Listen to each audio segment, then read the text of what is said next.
Direktur Utama Perumda Tirta Patriot Ali Imam Faryadi dipanggil DPRD Kota Bekasi setelah viral tertidur dalam rapat resmi. Pemanggilan itu guna menghadiri rapat panitia khusus di gedung DPRD Kota Bekasi, yakni pada Senin 1 Desember 2025. Dalam rapat itu, Ali Imam menyampaikan permohonan maaf kepada DPRD. Ia mengaku dirinya lalai, namun menegaskan bahwa ia tertidur karena kelelahan setelah menjalani banyak kegiatan. Memang capek waktu itu karena aktivitas yang padat. Kebetulan saat saya tertidur, posisi saya tidak terlihat oleh pimpinan, ujarnya.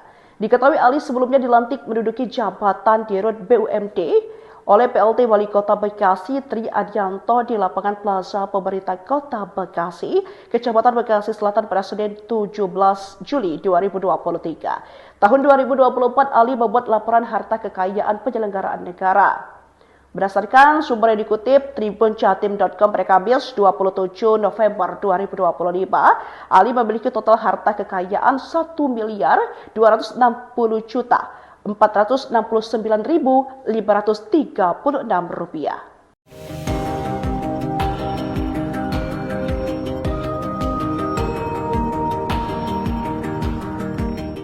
Video di Rut Perumda Tirta Patriot Ali Imam Faryadi tertidur saat rapat viral di media sosial sampai dirinya dipanggil DPRD Kota Bekasi. Terkait viralnya video tersebut, Ali mengakui bahwa dirinya sedang kelelahan.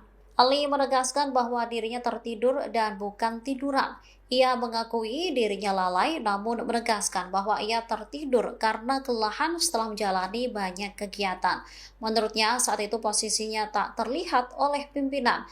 Sebelumnya, video Ali Imam yang terlelap saat rapat beredar luas di media sosial. Momen itu diduga terjadi saat Ali mengikuti rapat Raperda penyertaan modal pemerintah kota Bekasi kepada BUMD untuk tahun anggaran 2026.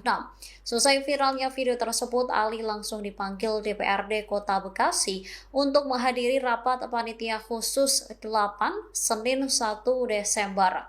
Anggota Komisi 1 DPRD Kota Bekasi, Daryanto, menyebut pembahasan berjalan kondusif hingga rapat dinyatakan selesai.